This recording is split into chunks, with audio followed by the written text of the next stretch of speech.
ইসলাম ওনার mindset কেমন ছিল? Mindset শব্দটার সাথে আমরা মোটামুটি পরিচিত না? সবাই কি বলেন? মাইন্ডসেট মানে কি? মনস্তত্ত্ব, তাই তো? মানুষের মেন্টাল অ্যাটিটিউড, সে যেভাবে ভাবে, যেভাবে চিন্তা করে, একটা মানুষ তার চারপাশের জগৎটাকে যেভাবে দেখে, যেভাবে ভাবে, যেভাবে চিন্তা করে এবং যেভাবে সে সিদ্ধান্ত নেয়, এটাকে বলে তার mindset, the way of thinking. তো রাসূলুল্লাহ সাল্লাল্লাহু আলাইহি ওয়া আলিহি ওয়াসাল্লামের মাইন্ডসেট কেমন ছিল? তিনি বিভিন্ন সিচুয়েশনে কিভাবে ওই সিচুয়েশনটাকে ডিল করতেন? ওনার অ্যাপ্রোচ কেমন ছিল?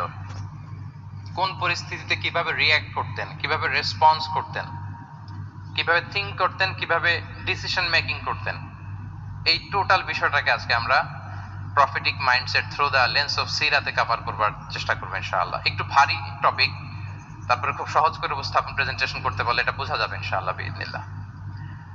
তাহলে আমি প্রায় রাসূল সাল্লাল্লাহু আলাইহি ওয়াসাল্লামের মাইন্ডসেট বোঝানোর জন্য সিরাতে ঢুকে যাব, মানে রাসূল সাল্লাল্লাহু আলাইহি ওয়াসাল্লামের আসিরা আল আতিরা আল মুবারাকা, ওনার বায়োগ্রাফিতে প্রবেশ করব এবং সেখান থেকে রেফারেন্স গুলো শেয়ার করব আপনাদের সাথে, এবং সুন্নাহ থেকে রেফারেন্স শেয়ার করব, যাতে করে আমাদের কাছে ক্লিয়ার হয় যে ওনার মাইন্ডসেটটা কেমন, দৃষ্টিভঙ্গি কেমন। আমরা অনেকে বলি না যে দৃষ্টিভঙ্গি বদলান তো জীবন বদলে যাবে, এটা বলি না আমরা?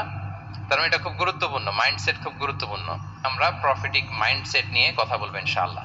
আমি আমার রিসার্চে 12টা মাইন্ডসেট খুঁজে পেয়েছি based on my personal research. God centric mindset, 2 নম্বরে ভিশন ওরিয়েন্টেড, 3 নম্বরে উইজডম ড্রিভেন, 4 নম্বরে রিফর্ম সেন্ট্রিক, 5 নম্বরে ওপেন মাইন্ডেড, 6 নম্বর এন্টারপ্রেনাল, 7 নম্বর কনসিডারেট, 8 নম্বর ট্রান্সপারেন্ট, 9 নম্বর এপ্রিসিয়েটিভ, 10 নম্বর হচ্ছে ফ্লেক্সিবল, 11 নম্বর অপটিমিস্টিক, 12 নম্বর হচ্ছে resilient, based on my research.